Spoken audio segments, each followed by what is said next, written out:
Good morning, everybody. Today's episode, like all the episodes, are brought to you by Black Rifle Coffee. And if you didn't know, which probably a lot of people don't know, Black Rifle Coffee just went public on February 10th. I could not be prouder to be associated with that brand and the people, more specifically, that founded it and are continuing to grow it for reasons that I have a deep appreciation for. If you don't want coffee that fucking sucks, go to blackriflecoffee.com and get you some. They have a subscription. They have everything from hilarious content to t-shirts, to hats, to stickers, to literal flags. I say fly the cleared hot flag. Evan actually has flags, asshole. But everything you could possibly want. And when you support Black Rifle Coffee, like I said at the beginning, you're supporting an amazing brand. And that's it. Do what you want with that information. My guest today, you know who he is. He's the man, the myth, the legend, Michael Glover. Former Green Beret, former agency contractor, currently the owner, I was going to say currently the founder, but I guess he previously was the founder because the organization exists, of Fieldcraft Survival. And I just wrapped up a leadership event with him in Heber City at their HQ, and we recorded this the day after. So, episode 220 with Mike Glover. Enjoy. Okay, I got the red smoke. Gun runs north and south, west of the smoke, west of the smoke. Okay, copy, west of the smoke. I'm looking at danger close now. Come on with it, baby, give it to me, I need it. Get cleared hot. Copy, cleared hot. You do the intro? Do I do an intro? Yeah.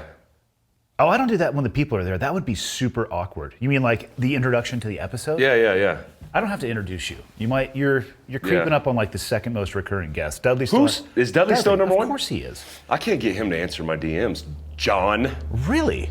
Oh, I messaged him about getting tuned up with a bow because I shoot his bow. How about I just connect you guys on a text thread? That would be great. I know, but he's like everybody else in the space, man. It's like I can't imagine being the guys like Rogan, like even like you. I'm surprised we even have the ability to text back and forth because we're so fucking busy. But you are in my small circle. I am not very busy. I'm glad to see, yeah, you're in my small circle too. Like there's on the phone settings, I mean, for those of you who are using iPhones, because it is 2022. Oh. For those of you who are not using antiquated 1970s Android technology, in the iPhone, you have the little select group that will blast through like your silence phone alerts and all that stuff. Yeah. I have like 5 people in there. You're in there. Really? You could do that? Yeah. That's a thing. It's a thing. You can put them in like, it's your favorites contacts and it'll blast through like silence notifications. Oh. Not on text messages, but if people call, it'll go straight through. Wait, so if I see something that says like, this person's on silent. That just means they have it turned off for the night. Got it, okay. Yeah, that means they don't want to get disturbed. I don't even know how to do that. I need to do that. Are you serious? I have 10,000 unanswered text messages. A lot of people who are offended because I just don't have time in a day to get to all the messages.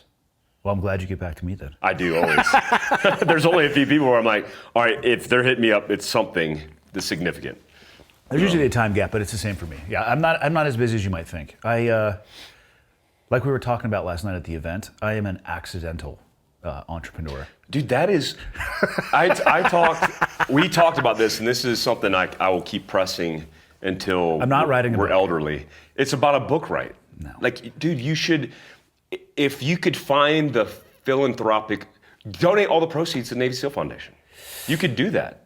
So that's the tail end of the rainbow. In between the beginning and that pot of gold that would go to somebody else would require me to write a book, and you're glossing over that. But you could talk. Like I'm not. Like let me not pretend like many people do that I'm writing a book. I'm not a Jack Carr. Yeah. He's He's a legitimate author. He is sitting there smashing keys. Oh my! He is. Like the fact that his words can, because I don't read his book, I listen to the audio version of it, but the fact that can translate into a great story, I could do that in small segments on an Instagram post, but I can't do it long form. I can't hold my thoughts and grasp together for an extended period of time. So when you talk, it's engaging. There's a right writer that could articulate that message, just like your leadership thing from yesterday. I get the best feedback from your leadership engagement that I haven't personally heard intentionally. Yeah, you never go through it, which is perfect. It's intentionally, because I like the snapshots of it. I don't want to be biased to even the way I communicate. I don't want to say something that you say, and then have the client or a customer say, "Oh, wait, they're saying the same thing." The very first time we did this, what was it, last year, when you came out, and I figured that's what you were doing, because I watched as you teed me up to speak for, I think it was an hour and a half or 2 hours, and then you left. I figured that's what you were doing, and then when you came back in, the similarities and the overlap was 80th, 90th percentile. Yeah, without even, and again, it speaks to the fact that I think the special operations community is defined by its similarities, not its differences. Yeah. But on the accidental entrepreneur front, I have more time than you guys. Like, Jack is probably right now has an ivory handled pipe in his mouth and is just smashing keys, like writing book number 7 that you and I both discovered is going to benefit somebody else. That's mind-boggling. I didn't know that, but I also, the thing he kept saying over and over again, and not to get too much into his weeds, but when you come to the negotiating table and you don't have much, that's what's going to happen in that world, which makes sense to me. Yeah. But it sucks that that's your token to get to the table and to build upon, because fuck, he's good, man. So good. But he's got a team of people. Right? Yeah. You are running an actual business with a team of people and multiple courses. I hit record on a microphone and turn like video cameras on. Yeah. And chat back and forth and largely make fun of people and myself, and then sell a few products online around the podcast and do some speaking, and then spend the rest of my time doing jiu-jitsu. Are you happy? So it's like, are you happy with that? Am I happy with that? I mean, I am envious of that position, but I also understand how demanding that could be at scale to an extent. But you seem to strike a great balance in that, where you found like a good balance between life and work and the meshing of the two to financially be independent, not be beholden to anybody. And that seems like a very great position to be in. If it's where you want to be. So for me, what I do, like what you're doing right now, your business, you could, if you wanted to, scale it beyond you. And I suspect, having never talked with you about this, that at some point you may not be the face of Fieldcraft Survival, because it'll be a company that can go beyond what you do. The things that I do, actually I can't do that, right? Like, I'm not going to be able to turn a podcast that I have created and hosted for coming on 5 years now. Let's say I go 5 years into the future. Can you think of an example of a podcast that brought in a completely new person and it lived on as to what it was? No. Because I can't. So for scale, for me, the audience size could grow, which would probably translate into other like soft goods sales to come, like hats and t-shirts and stuff like that, which could become a scale problem, which is solvable by hiring part-time employees though. So for me, it's kind of, I'm limited in that aspect where I can't grow it to the size that you can. But I also don't know if I would want to. I have great flexibility in my schedule. I schedule podcasts on the days that I want to, and I do it like 30 minutes after I finish doing jiu-jitsu. So I walk down the alley after getting an awesome workout in, throw on my little podcaster hat, sit down and have a conversation. The only thing I don't do personally is actually edit it. And then the biggest step I think I'm making, probably to scale something beyond me, is the coffee shop in Kalispell. That'll be the first thing where I actually don't want to be the face of that at all. I just want to create an awesome environment and build that and provide opportunity for other people. And then that can grow and somebody else can be the face of that. Yeah. But other than that, everything I do is directly tied to me personally, which is kind of a prison. But if you don't like the walls in the window, you're the warden of your own prison. Yeah, but I feel like if you do the numbers on how much I make versus how much you make. For clarity, I think for both of us, though, those are the least important. Yeah, for 100%. Yeah. But what I mean is, like, if you look at growing a business, people think, for example, like I'm a millionaire, and I'm not. Yeah. I make a decent salary, but I actually have employees that make more than me, right? The first 2 years, I had employees that made more than me times 2. And so, like, not 2 people, like double my salary. Yeah. Because my investment was back in the business always to grow the entity. Now, the payoff for growing a business at scale is the potential acquisition or sell of that business at a latter point, which is the investment that you are invested in over time. But you, and it being your own brand and you being able to do your own thing, I think is super intelligent because it's on you. You get up and you go, hey, this is on me. I get up and I go, I have to make sure that I motivate my team because it's on them. Yeah. I mean, it falls on me, but a lot of the decisions that are made from my CEO, Dee, from my media guys you that just do called her the the thing. CEO for the second time. I said CEO. You said CEO. I think I have like a lisp or something. You 100% do not have a lisp. You don't think I have a lisp? CEO. Did I really? You said it last night at dinner too. Multiple people caught it. Maybe to include Dee. Subconsciously, maybe that's what I'm priming that gal for CEO life. So I look at your business model and even the accidental entrepreneur thing.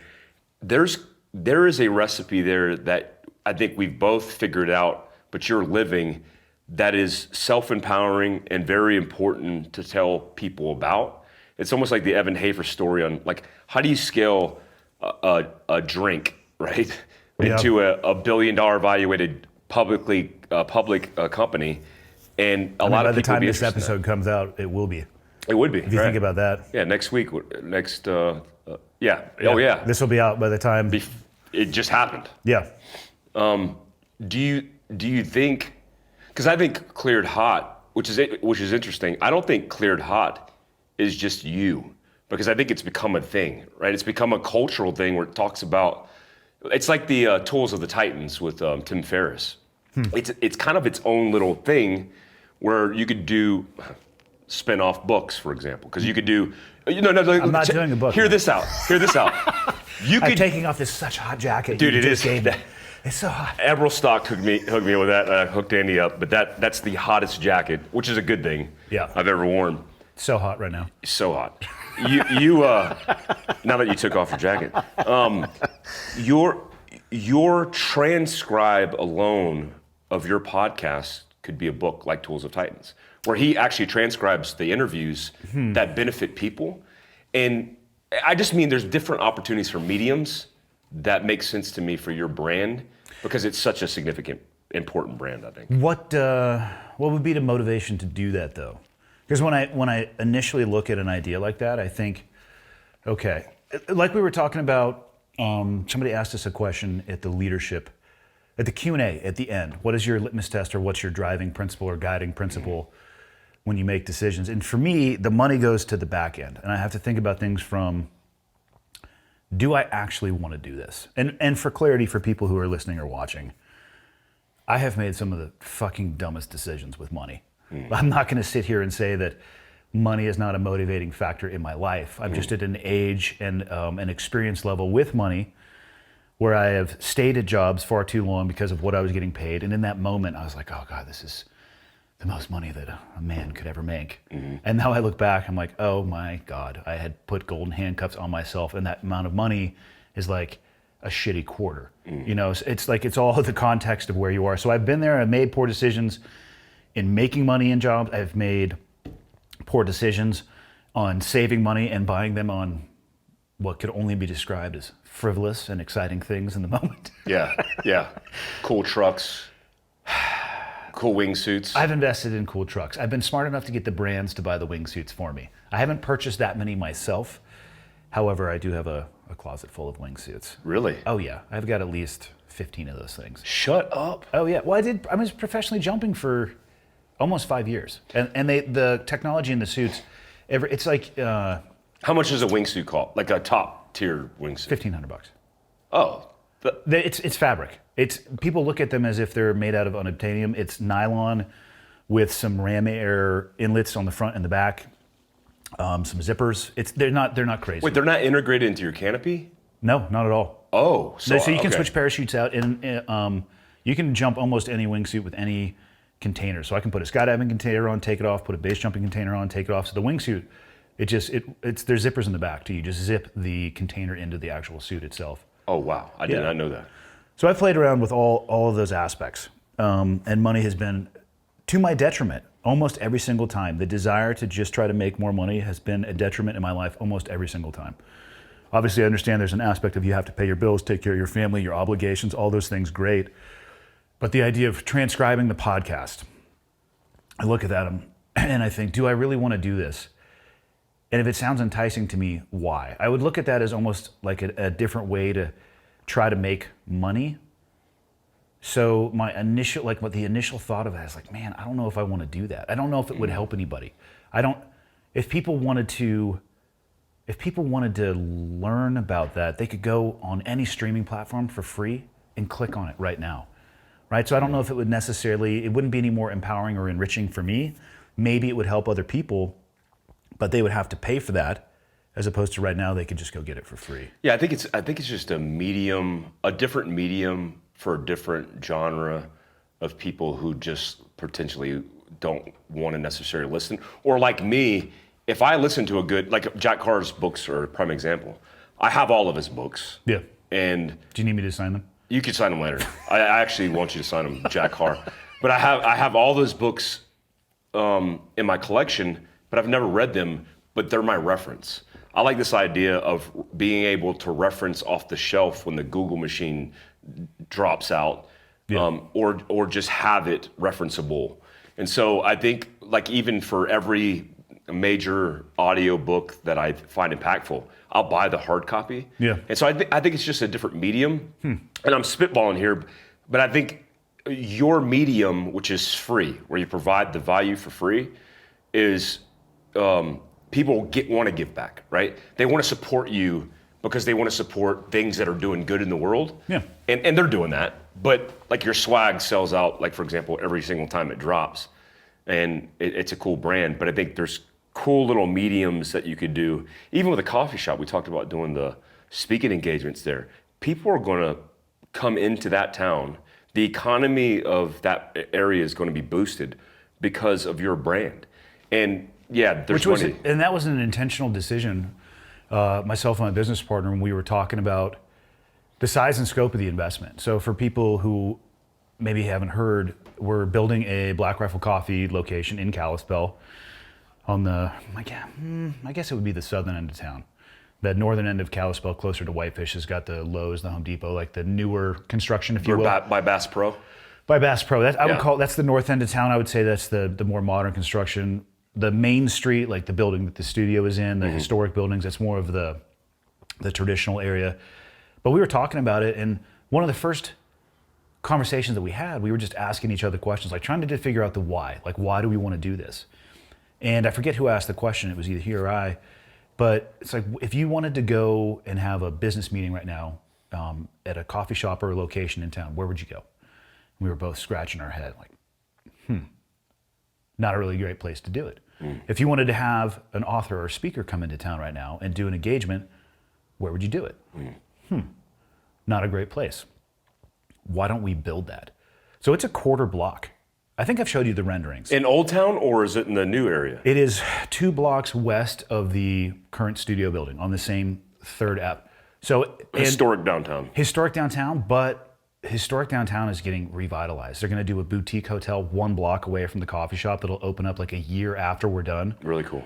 And I really, like you were alluding to, I think it will boost the area around it, and I think it will revitalize the area around it, because we're going to have seating for, I think, 80 plus inside and 120 plus outside. It's a quarter of a block with this huge outdoor area, fireplaces for the wintertime, a grass area, a stage outside, everything from Dudley could do archery lessons outside, or at Jack's next book, he comes and packs the house inside, does book signings or Fieldcraft Survival events. Because you actually came to Kalispell one time, wasn't somebody ending a motorcycle ride there? They started in like Washington. Yeah, it was our guys. That's what I'm saying. Yeah. Like there's so many opportunities to do cool things if you have that anchor into the ground in a location or HQ to do it from. Yeah.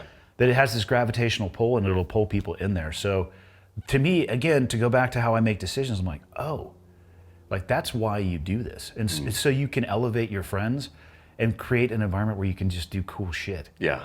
That to me is the why. Will it be financially successful? I mean, we have a budget and an estimated P&L, and I hope it's going to be successful because I'm paying for it out of pocket. Yeah. You know, my business It's partner. not cheap either. No, my business partner and I are absorbing a substantial amount of risk to do that. And in the long run, I have no doubt that it will be, but the investment for me is not in potential dollars in the end. It's what can you do? What can I do to enrich my life and the things that I want to do? I mean, to me, that was more of the the pin in the ground to even want to do something like that, and then the finances came later. I heard you on Rogan's podcast talk about, your 20s were borderline just apes, and then, With machine guns. with machine guns, 30s you're just kind of figuring it out. Yep. And then in your 40s, things start coming together. Yeah, I mean, people ask me a lot about marriage now that I've been divorced, which is odd because you should maybe talk to somebody whose marriage was successful. Yeah. Yeah. I can tell you about and actually what I tell them that, and then I was like, listen, divorce should be a measure of last resort, and like explore everything else before that you do that. But I'll give you my honest experience going through it, and it was fucking horrendous. But I got married in my early 20s, and I've often been asked, what advice would you give your former self? In my former self in my 20s, I would say, hey, dude, you need to take your time. Like, I didn't know who I was. Yeah. I thought I knew who I was, but what I really was, like you said, a monkey with a machine gun, living my absolute best life, surrounded by the people I wanted to be surrounded by, doing exactly what I wanted to do. And I was so myopically focused on that job. I was not, I personally was not and should not have committed to that level of relationship in my 20s. Yeah. I wasn't ready to make business decisions. I honestly wasn't ready to do anything outside of the boundaries that the military had created for me. In my 30s, I had started climbing the rank structure of the military. I had flipped over to being an officer, had a little bit of a different approach to it. And in my 30s, I started actually being responsible for other people around me. So that changed my headspace for sure. And I think I was ready to focus on smaller tasks with a little bit of a view of the horizon on the future. But I don't think it's been until the last 4 years, I'll turn 45 in October, that I have actually an idea or an understanding of who I am.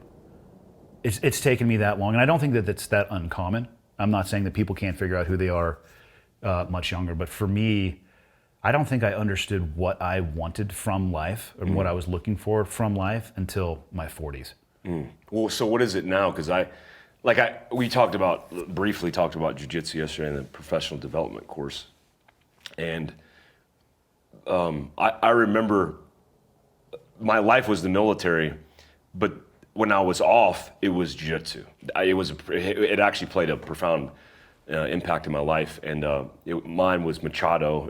I rolled under Machado. So the SBG system that I train underneath, the man who started SBG, Matt Thornton, got his black belt from Hika Machado. Oh, so awesome. Technically, it's under that. I believe they call it lineage. Same lineage, yeah.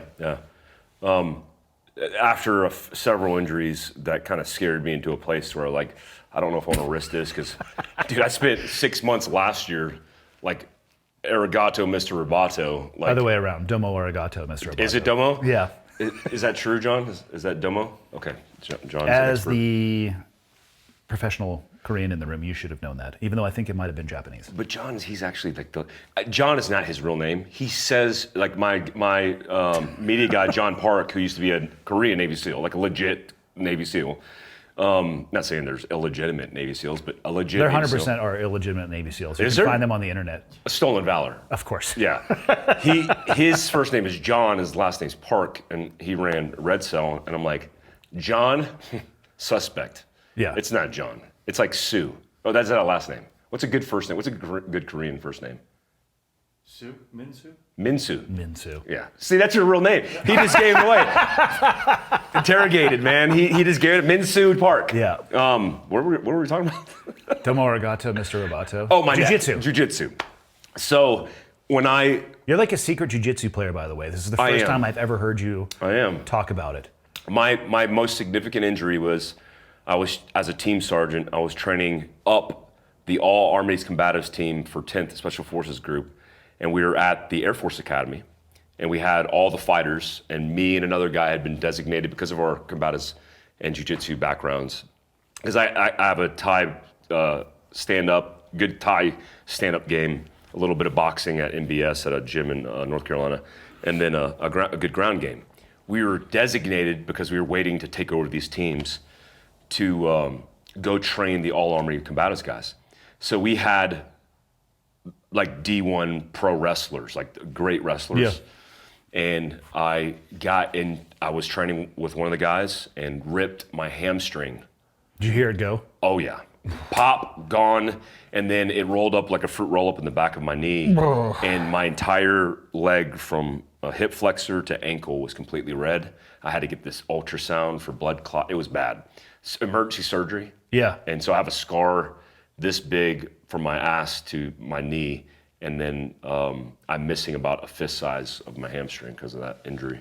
But that was one of the first injuries I had, and so I started kind of taking a step back, like, Yeah. hey, How hard were you guys going? freaking hard. In the paint? Oh, dude. Yeah. That's the these kids, thing, right? Yeah. I've only been at this for just over 3 years, and I have had minor injuries, and when I look back, 100% of them were my fault. Yeah. And I look at either the way that I was training or the headspace that I was in that day. One of the days, I got my arm kind of hyperextended, and it's because I actually wasn't even paying attention. I was kind of just fucking around, and It popped. well, people, just in general, people make a big deal about tapping, right? Like it's this, as if it's this metric where you're measuring yourself against somebody else. And my theory is, who gives a fuck? Yeah. So I was just kind of fucking off and letting somebody move. Yeah. And I should have tapped long before. It was an arm bar on my arm, and I just let it go. And in hindsight, I realized that I was rolling with somebody who, every time that we had rolled before, and they had far less experience than me, it hadn't gone their way. And I was legitimately just letting the guy work, and I realized afterwards, I'm like, oh, that's the first time he had ever gotten me into an armbar, so he snapped it on. Because in his mind, he was like, oh yeah, dude, today's the day. And in my head, I'm just sitting there like, I was fucking... You're flowing. It was completely my own fault. Yeah. So he snapped it on, I was like, and I was behind the power curve. My fault, because now, like, if people get me locked in an armbar, I'm starting to tap as my arms. It's like, I'm not gonna... Risk. Like, you got Yeah. it. Like, let's start over, let's play something else. Yeah. And then other moments where I was either too stubborn and trying to gnaw my way through something, and then you like wake up the next morning, your neck doesn't work. You're like, "The good move, asshole." Like what? And for what, right? Yeah. So I have changed the way that I will train, and I pay very close attention to the people that I train with. I'll either go incredibly defensively if they're technically, the technical term would be spazzing out. I'm protecting myself, or people that there's an immense level of trust because I've trained with them a bunch. We can go any pace from like warm up to world championships. Not that I've ever been in the world championships, but I've watched a lot of it on YouTube, and they're going like fucking crazy. Yeah. But with people that I trust and I've trained with, it's anything that in between. But it's I want to do it for the long term, so I'm doing everything I can to avoid injuries like that. Yeah. Because I don't want to take 6 months off the mat. I don't want an emergency hamstring surgery. That's not why I'm participating in that activity. I need to find the right group of guys. I mean, That's the thing. You gotta. or the right dojo or the right place. You could create it here, though. You have I all want the to. mats. I have all the mats. Yeah, we got 100 square yards of mats. We should do a Fieldcraft Survival jiu-jitsu camp. It'd be fun. I have touch points and at least the ability to communicate with, as I'm sure you do, some of the highest level jiu-jitsu coaches on earth. You should have them come up here for a weekend and do a 2-day seminar. Man. It'd be fun. Yeah, and it'd get you back into it. And I don't know. I think to me it goes right into when I was just on Joe's podcast and we were trying to talk about the difference between prepping and preparation. Mm-hmm. Preparation, I completely support. Prepping, feel free to do with whatever you want to in your life, but you don't need sandbagged positions, in my opinion. If you're bearing buses, you screwed up. Yeah, and but part of preparation to me is being able to manage your ranges. Mm-hmm. And you and I come from a world where at distance, no issue. You want to talk thousands of yards all the way up to contact shot with a pistol, that's great, but I mean, what are the odds of you and I ever actually clearing leather in a civilian world? I hope that there's very zero. rare. I hope that it's zero, because I don't want to do that. I will if I have to, but dealing with a drunk idiot. Yeah. Dealing with a drunk family member at Thanksgiving. That's a fun one. Also, I've been that guy, so I can't judge it too harshly. Good night, Grandpa. But dealing with, God, I was watching this the other day at a basketball game for one of my kids. Parents screaming at their children being coached playing basketball, and other parents starting to get irritated, almost to the point where a confrontation is going to occur. And I don't want to involve myself in that. What the reality is I would rather rip those two people apart. But if you don't know what to do if your hands touch somebody, you're screwed. So it's a valuable portion of the preparation as well? I think it ties directly into what you have going on. It does. 100% it does. There's no doubt in my mind. Like it's weird because jiu-jitsu is a sensitive topic for me because of my love for it. And then Your secret love for it? Dude, I do. It's like, I used to be I trained under Al Shabaro. He was actually in the Commanders and Extremist Force with me, and he's a Pan Am, like, gold medalist. Like, all these dudes that have impacted my life. And then I've always done that as the balance between work and life. Yeah. So, like you said, with the relationships, I shouldn't have been in a relationship because I didn't give any time and attention to my marriage that ended poorly. I was committed to going, hey, I'm going to shoot a USPSA match or do a combatives tournament or do jiu-jitsu on the weekend. And when I look at my balance now, especially when it comes to, like, I have a gym in my basement and I go down there every morning and I do things that I put on kit, for example, and I walk treadmill and incline because I want to get moving. But I do dearly miss jiu-jitsu. I'm afraid of the injury, but rolling with the right guys, I think I'd be back into it. I think match culture is important. I mean, we have people in and I can only speak for the gym that I personally train at. I've done very little training at other gyms when I travel. Mm-hmm. Like there's a guy, Henry Akins, I'll train with him down in Las Vegas, but it's legitimately at his house, so super controlled environment. I've been to the Origin Immersion Camp with Pete Roberts and Jocko. I would say less of a controlled environment because there's hundreds of people there, but that's actually my only exposure outside of the gym that I train at. But the gym where I train, there's a foundations program, and then they call it the CAP program, and I hate to use the term advanced because I don't think, it's not like you're learning like secret techniques, but it's a higher intensity, and then there's an open mat where you can roll afterwards. And they want you to graduate from the foundations program. My point in saying all of that is there's people in their 60s who are starting the foundations program. There's a guy in love that. There was a guy in the course that we did yesterday. The last question he asked on his way out, he's like, hey, I emailed you about this, and I apologize to people that I don't get back to on email. I do the best that I can because I know I didn't respond to him. But he's like, I'm in my mid to late 60s, and I've heard you talking about jiu-jitsu, Jocko talking about jiu-jitsu, Joe talking about jiu-jitsu, and I want to start. Should I? And all I said to him was like, just start now. Whenever you get back, just go and start. Of course, make sure you find the right environment. If everybody on the mats is in their 20s and they're looking at you like fish bait, perhaps go to a different gym. Yeah, for sure. But if you can have, at the gym I train at, they have a huge kids program. I'm talking hundreds of kids, not there all at the same time, obviously. They have a women's specific program that Leah runs, and she does women's self-defense programs. So she's like this anchor of development of a very strong women's culture at a gym, which I think is critical, especially if those women are in a relationship or married to some of the men that train there. It's another thing that they can bond over that, but they also have an environment where they feel comfortable training. Because I have to imagine for women getting into it, goddamn, and you know this from your first few years starting, like you're getting smashed. Yeah. And I don't know a lot of women who would voluntarily go into that environment with a guy that they may not know, who may have shitty intent, putting them into those compromising positions. So I think that the women program is awesome, but then it's young to, I think it was less than 2 years ago, a man in his 60s got his black belt. And that's beautiful. That's so awesome. It's everything, right? Yeah. It's every age range. Yeah. And if you're later in life, you don't have to go in there and think you're gonna be an MMA fighter. Yeah. You know, find the right training partners and train at the pace that you wanna train. And there's a lot of people out there, like that guy last night who asked me that question. He's like, dude, I wanna do this. Like, giddy up, homie. Yeah. Go get some.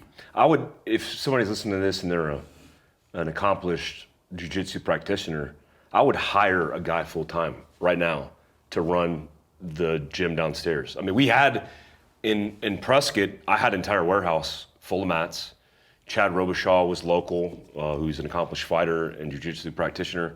We'd have Darren, a lot of UFC guys come in, and we would have this mix-up. We actually trained a few fighters, including my old training director, Raul Martinez, for his first professional fight.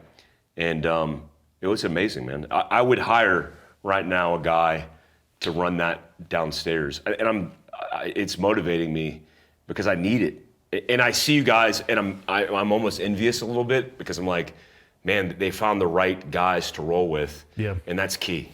I need the right leader of that, I don't need the right, it's not necessarily lineage for me. I just need the right guy with the right personality that's not in here headbutting kids because he wants to start a fight school, but a guy who's interested in developing people, especially in preparedness, because there's no doubt that the whole idea of self-defense starts with the ability to physically manage a situation. And I think you hear through Fieldcraft, I think it would give you the chance to go beyond just traditional jiu-jitsu. Like I love jiu-jitsu, but one thing that I caution people against, and I have heard this plenty, is people talking about it as if it's magic, which it's not. It's angles and leverage and pressure. And of course, thousands of hours of rep and understanding human behavior, and if you can control somebody, the likely options that they would have to escape, that's all great. But tools also exist in the real world, and you and I both carry all the time. Let's say that same situation at a school where parents are starting to get into it, and really all I want to do is just de-escalate it, A, before the cops need to come, or B, there's this massive fist fight, because I don't want to have to see anybody do that in front of kids. It's just a shitty example. Yeah, for sure. But let's say I'm carrying, and you want to put your hands on somebody. You know, it's not the proper time to draw down on somebody. So now I have a tool on me, but I'm also going to be putting my hands on somebody. And if people think that other people, once they realize that you have tools, are not going to try to get them, or you don't have to think about 100%. Retention of tools. So it would give you the chance to really combine that aspect of when you have to put your hands on somebody, when you could create distance and access your tools, because it's people also, and I'm sure you know this, they think that carrying a gun is magic too. I have a gun, so I'm going to be good. Yeah. Dude, if it's you and me here, I can get all over the top of you before you could ever access your tool, right? So your go-to is your pistol. Yeah, and that's great until somebody's sprinting at you and you don't catch it until they're almost wrapping their arms around you in a bear hug. Edge weapons are exactly the same thing. Not only when to use them, but how in that environment, but also how to retain them. Yeah. I mean, did you ever see the video of the FBI dude who did a backflip on the dance floor and his fucking pistol fell out? Yeah. Like, that's an example of, well, one, completely and utterly irresponsible behavior. Yeah.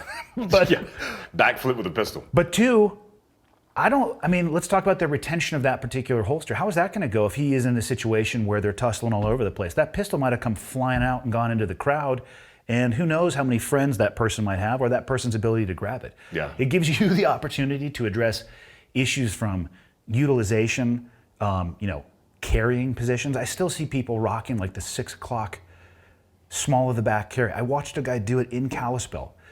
He had a Jeep that was covered in tactical Mullen Labe, skulls. Come fucking get it, and he's walking around because open carry is allowed in Montana. He's walking around. It was in shorts, flip-flops, t-shirt, pistol, 6 o'clock carry position, no holster. It's purely tension. Just in his waistband. And then just got into the driver's seat and wedged it in between his back and the seat. And I'm like, what the fuck, man? There's so many things that you could talk about in a course like that. Yeah. From the proper gear selection, how to carry it, how much distance you would actually need to be able to utilize it, whether it's an edged weapon or a gun. I don't know about you, but I'm far more scared of knives than I am of guns at close distance. They're scary as hell, man. Holy shit. You want to look at some crime scene photos? Look at the difference of blood on the ground between bullet wounds generally and knife wounds. Yeah. Like, I'm far more scared of somebody with a blade than I am with a gun. No, me too. So you get jacked in the chest with a knife? Or just sliced across. Oh yeah, I'm going to get into a knife fight and do all this shit. It's like, maybe, but you might also end up with a nice, railroad pattern all over your shit and be looking at your blood pumping out of your body as you go unconscious. Yeah. You guys could teach all that. I basically have just created another core curriculum. So we teach that, but we don't do a lot of the combatives segments. Imagine if you combine the two. We're going to do that. We've actually done it before. It's called the Cleared Hot Jiu-Jitsu. I'll call it that. You better not. Cleared Fieldcraft Hot. We just hired a 12-year police officer, female, named Kirsten, who is a SWAT posted officer. about her today. Yeah.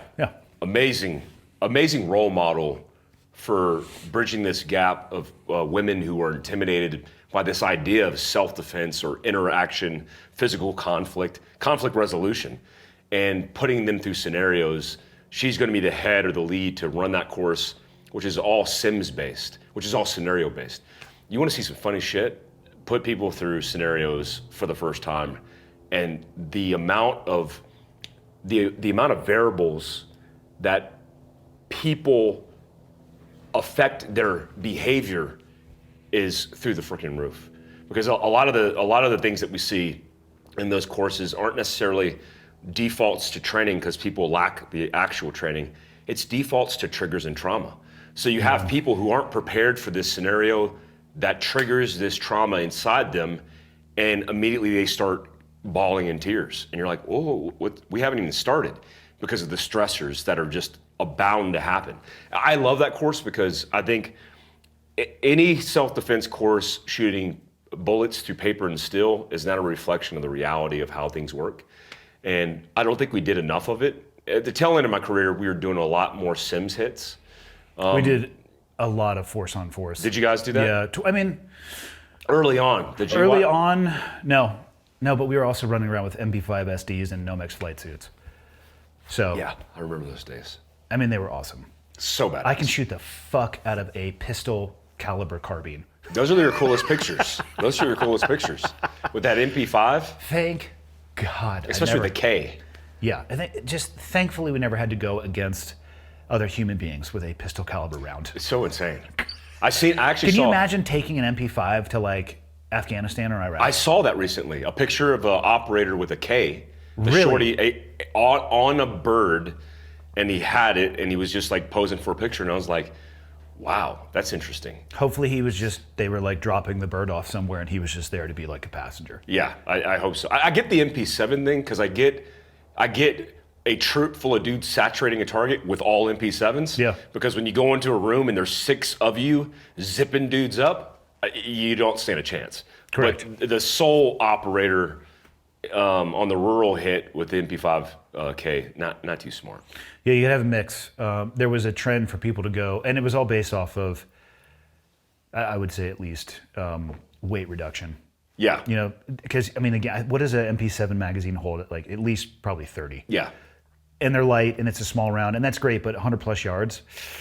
Yeah. You know, you could like arc the rounds zipping into the target. Or you can watch people thinking they're getting stung like a bee. Yeah. And they're not necessarily going down. You got to shut down the computer, or they'll probably expire, but they're going to run it off a little bit, which is problematic. I've had that problem with the green tip in close proximity. Really? Just zipping. I zipped the dude hiding behind a door, and my barrel was touching his body.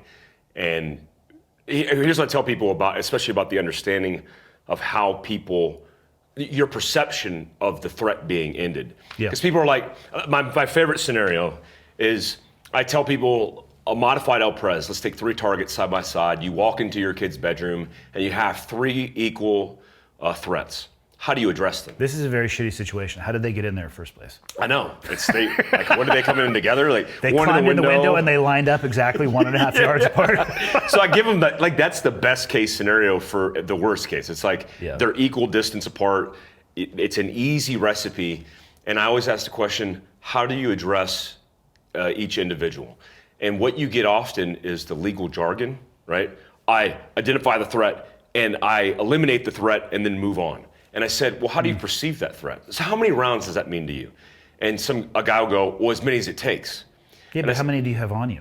Yeah. Well, and then I also say, like, if you take a guy and you have him stand up and he's standing tall, and you say, guy, on the command of fall, I want you just to fall and land on the ground. We've actually measured it's between 2 and 3 seconds. Yeah. So I could shoot you 15 times in the face in 2 to 3 seconds, like just based on my split time.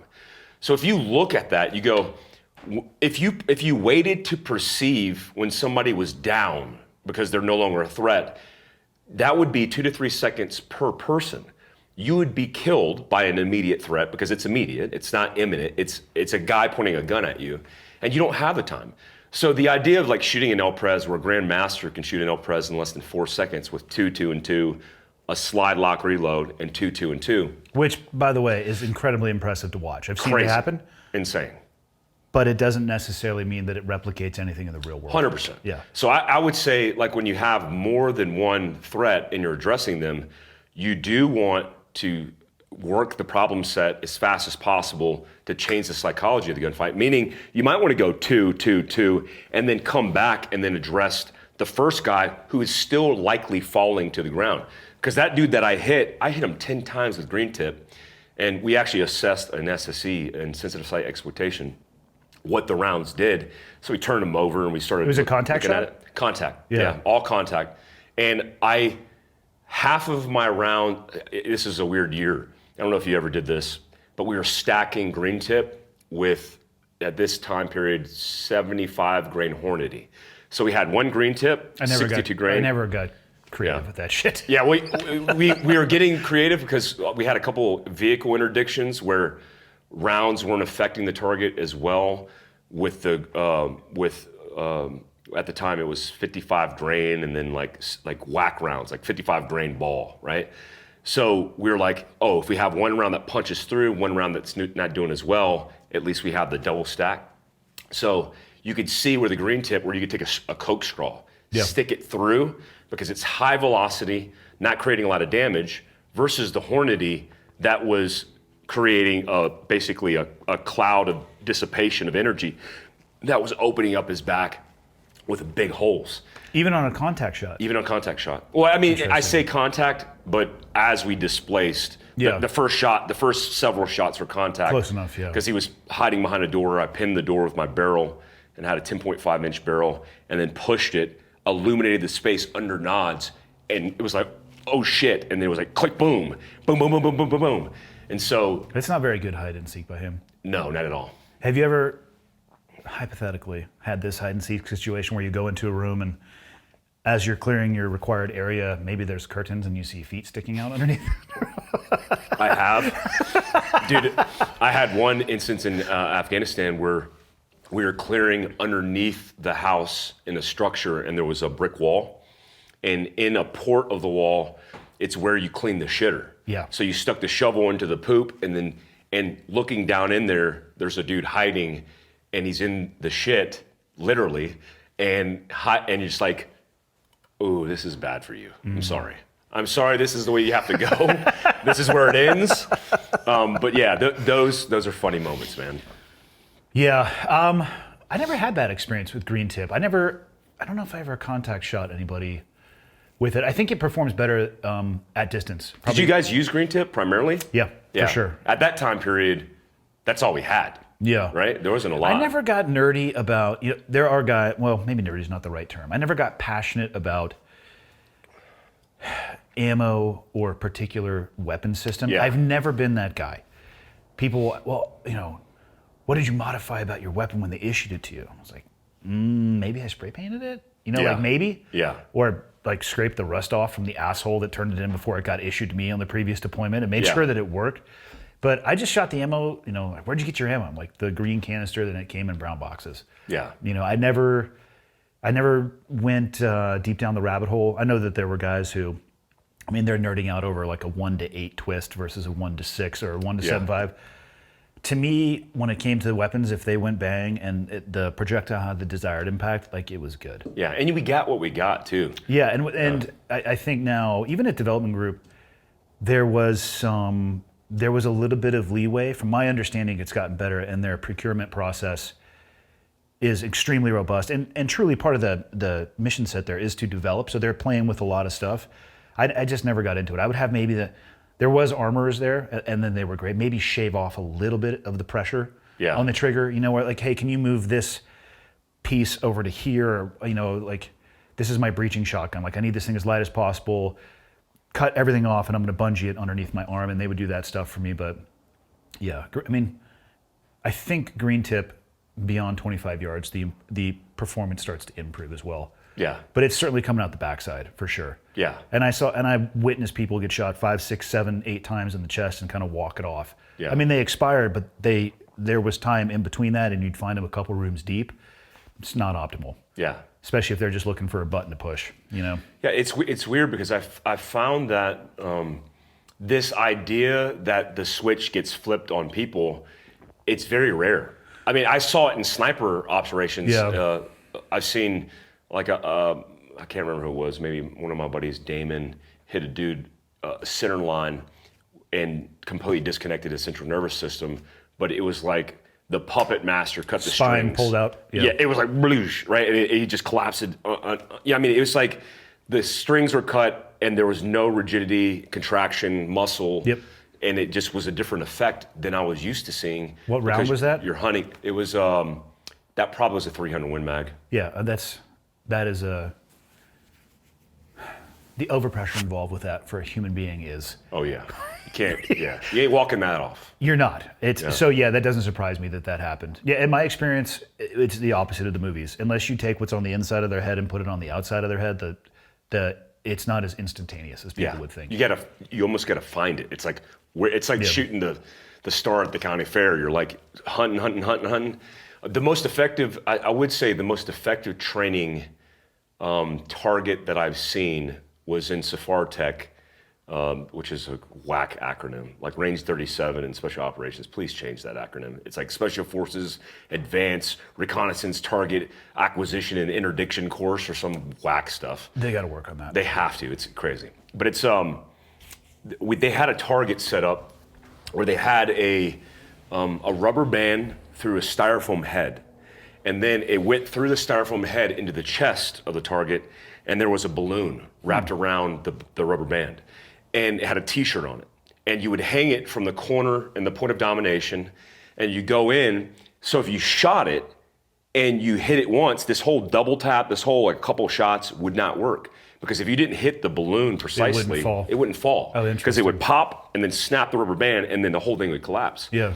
Well, we got into this, we got used to this idea of coming into rooms, points of domination, and instead of going boom, boom, boom, boom for every target, it was boom, boom, boom, boom, boom, boom, boom, boom. Drive it to the ground. And then you look for the reaction and it drops out. I think I went to Sephardic in 2005, and then you, like from that trip, from that training scenario going into combat, I remember pack-manning targets, bad guys, and doing that, and looking for that desired effect, and then going, okay, he's gone, now we can move on. Yeah. Instead of just getting pop, and then moving on.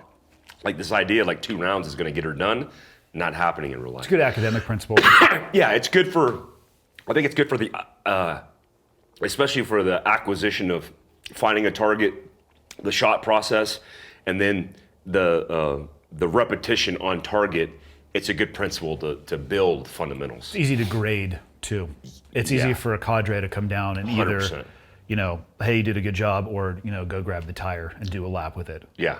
But yeah, it's, if 2 gets it done, good for you. Yeah.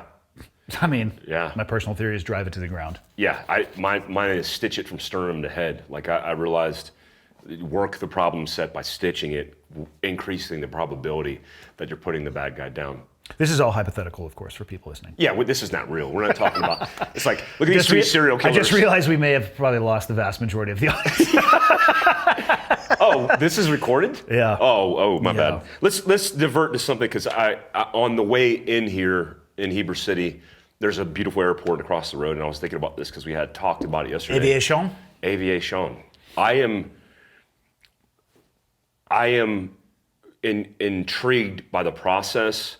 I did groundwork when I was in GRS overseas. I did the whole academic portion of it, and then did a couple rounds with my ex-girlfriend's father, who owned an aviation company, and got to fly with him.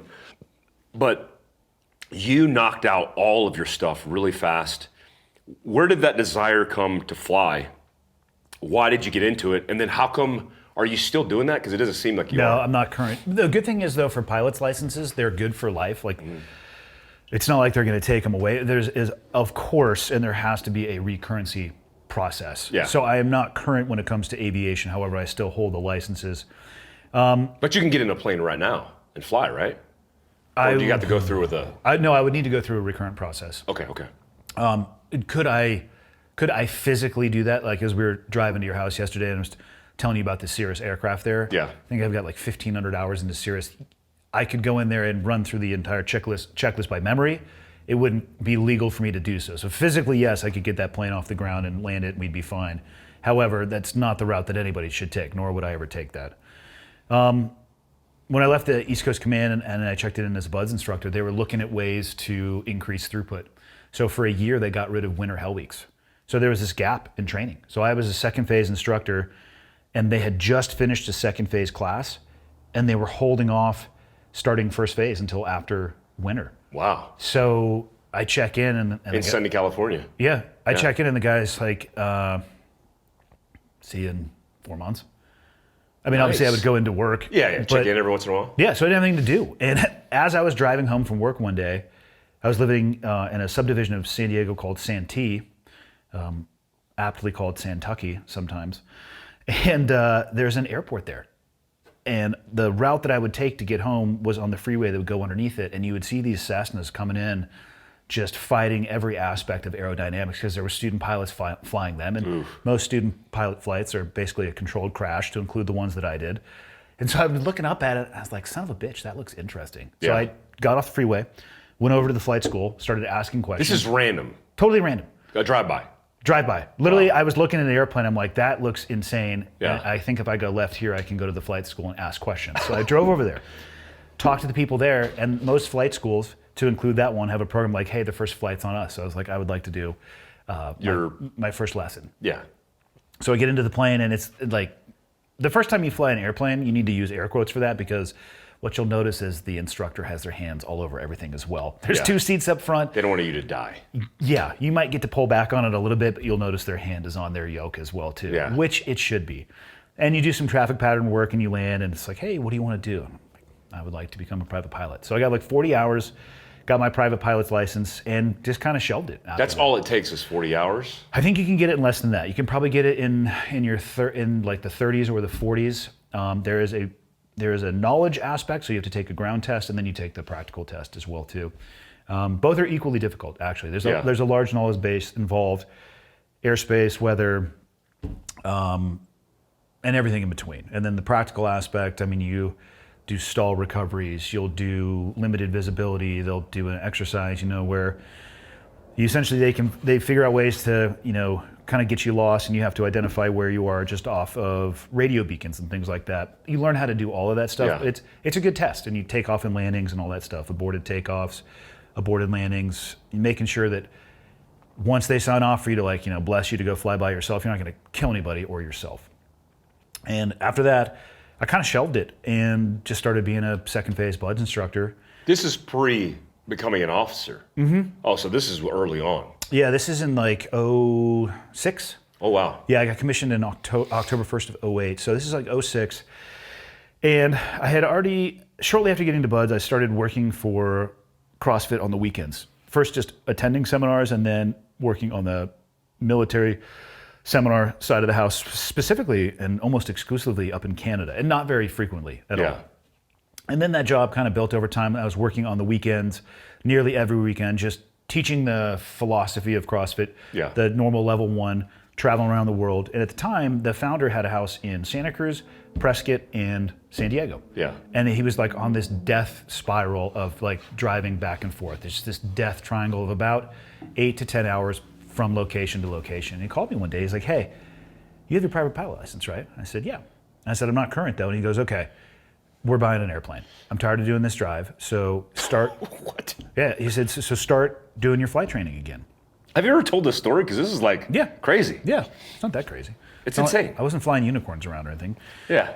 Or smuggling. Because I forgot about you were really involved in CrossFit. Mm-hmm. For a short period of time, yeah.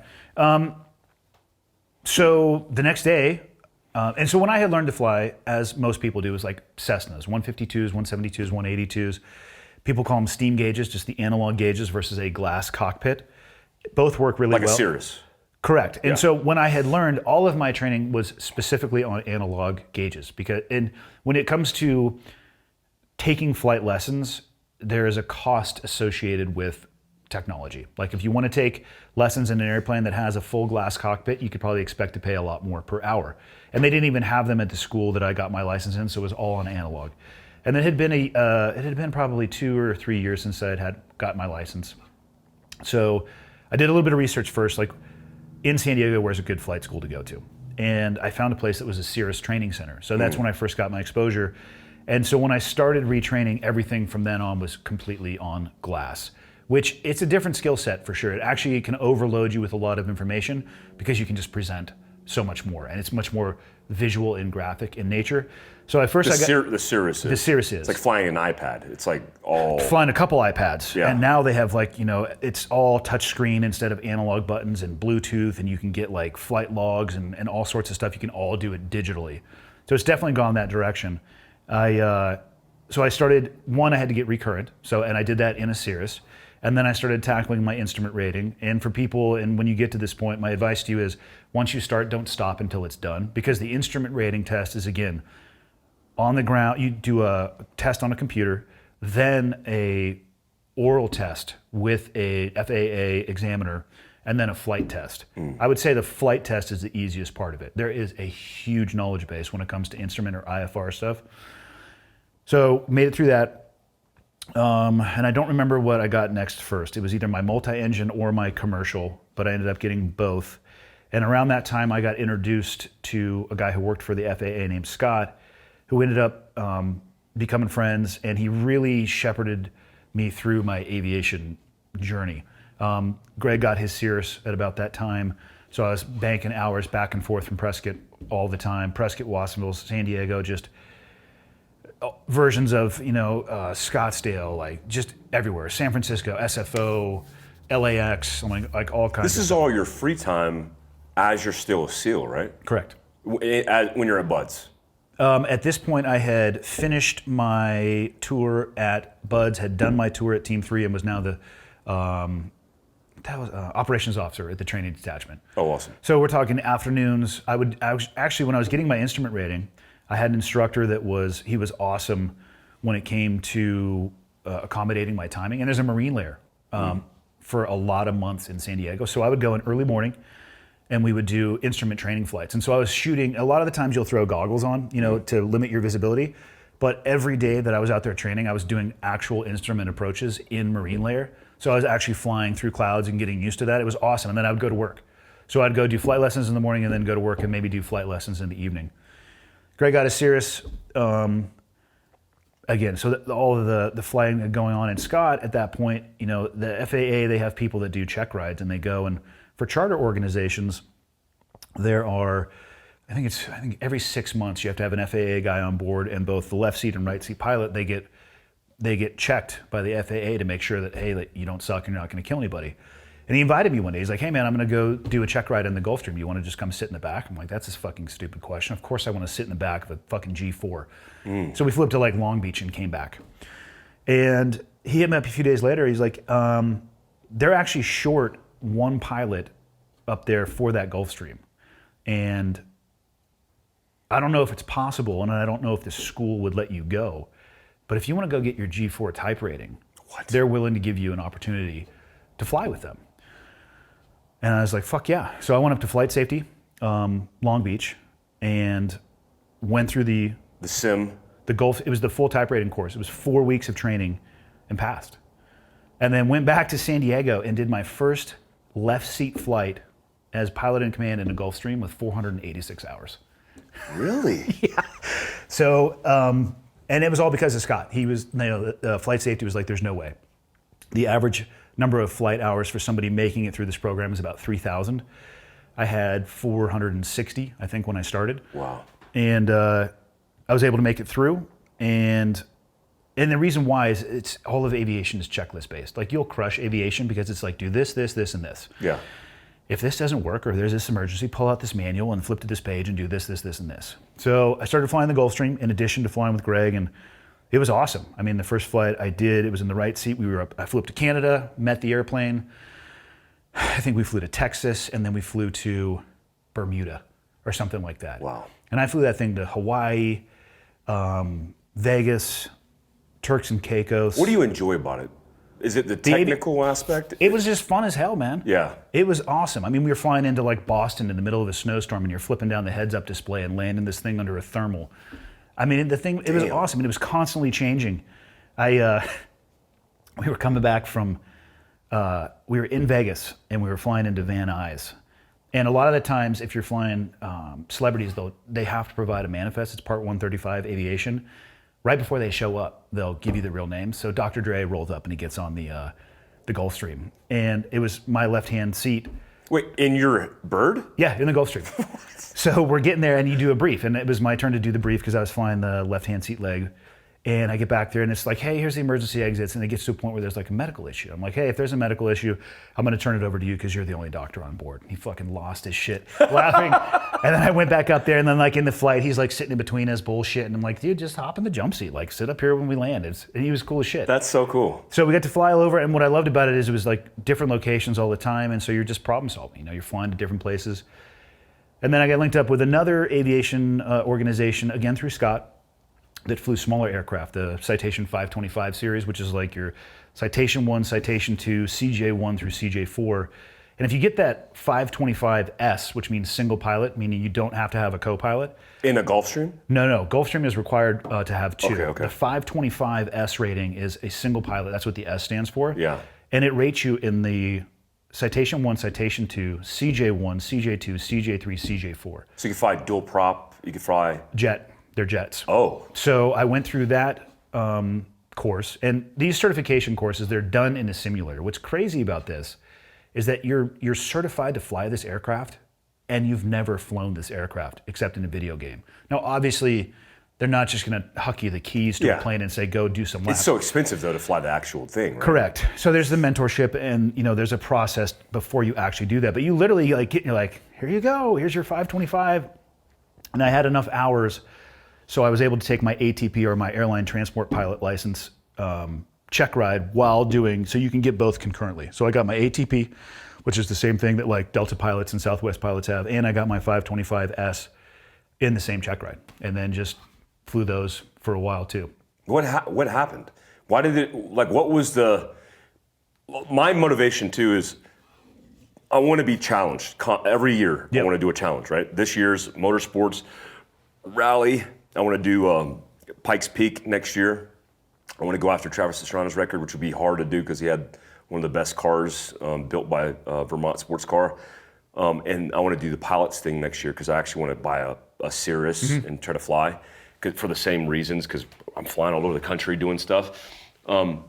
Why'd that fall out? Because then you went from there to like jumping out of the back of them. Time. So that, again, accidental entrepreneur, right? I didn't know it was going to go down that path. And at that same, as I was doing the Part 135 aviation, I stopped working for CrossFit. And the Part 135 aviation, it's very hit or miss, and you're completely based off of other people's desires and time schedule.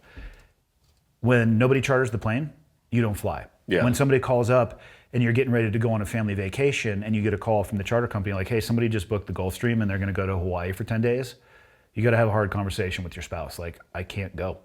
Because oftentimes you'll stay with the airplane in case they want to do like inter-island hops, which you're getting paid for per day, and it's a good daily rate. But the bigger the airplane, the bigger the suitcase, and the longer you're gone. So it was infrequent. And I had been jumping more while working for CrossFit because I lived like 10 minutes from the drop zone. So I started doing the professional skydiving and base jumping thing while I was doing the public speaking, was up on-ramping as well. And then I did the record jump attempt in 2015, which led me to being on podcast for the first time, which is how I met Joe and his recommendation to start a podcast. So all of this shit was happening at the same time. And it was a decision based off which one of these is the most economically viable from a sustained perspective, and the flying, although it was a lot of fun, was the lowest rung. I could count on it the least because, I mean, Gulfstreams, low-end Gulfstreams are going to be $6,000 to $7,000 an hour. To turn that fucker on, $6 or $7 grand, you know?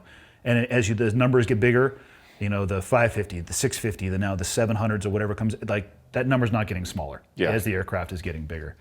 So there'd be big gaps. The skydiving world, I was now getting sponsorship and endorsement deals that were guaranteed money every month. So I didn't need to worry about that, and I cut free the one thing that was the least consistent. So it was a decision purely based off of that, with the knowledge that the licenses will be good and I can go back through recurrency programs, and it's not like I'm going to lose the ability to fly. Yeah. So it was cool to do in that time period. It was very challenging. I loved it. I would say I was okay at it, but I had to take other opportunities as they presented themselves. Like, you should write the book Accidental Entrepreneur. Like, I have no ownership over that. You have to. But that's literally... I wrote it down, we trademarked it, so people can't use it. We just reserved it for you. I took opportunities as they presented themselves. Aviation was one thing. What's the record you hold? It's longest distance over. The record I held, it has since been broke. By the Army, right? The Army, or that Golden Knight. It was a Marine Corps aviation. It was a Marine Corps helicopter pilot. I apologize to him. I can't remember his name off the top of my head. But there was two records. It was the absolute distance flown, which means you add the canopy travel to the wingsuit travel, and then the distance just flown under a wingsuit as well. He beat it by a quarter of a mile, I think, something like that. Did he beat it because he had more elevation and height? Probably just better at flying. Or just tracked. It could have been faster. all of those things, but the reality is probably just better at me than a wingsuit. Yeah. Trevor Thompson was tracking you on that one, right? Was he your camera guy on that? There was no camera guy. Any footage from that comes from a GoPro that was facing in the rear, because you had to strip all the people out of the airplane to achieve the altitude that we did.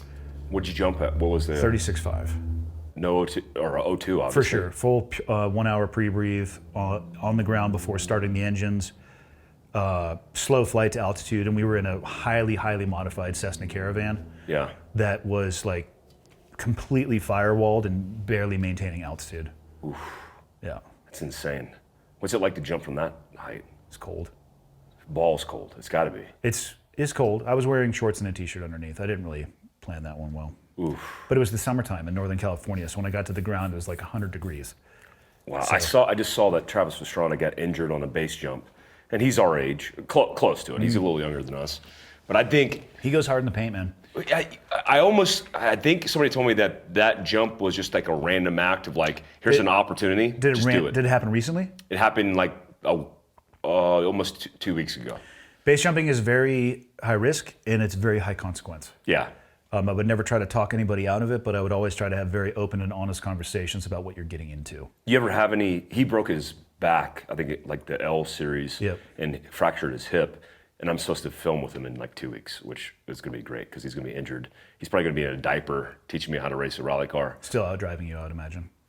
Out driving me for sure, for sure. I'm fascinated by this. This is why I'm in my own curiosity. And imagine selfishly, because it's the Cleared Fieldcraft Hot podcast. Yes, indeed. I'm trying to source for my audience. But I'm fascinated about this whole idea of base jumping because I'm just talking to you about it. I have hundreds of jumps, but I'm not anywhere near the world that you come from with wingsuit and also base jumping. And there's a mechanism in me that I feel like it's a glitch, because I've had it happen before where I get out and there's something in me, I don't trust myself.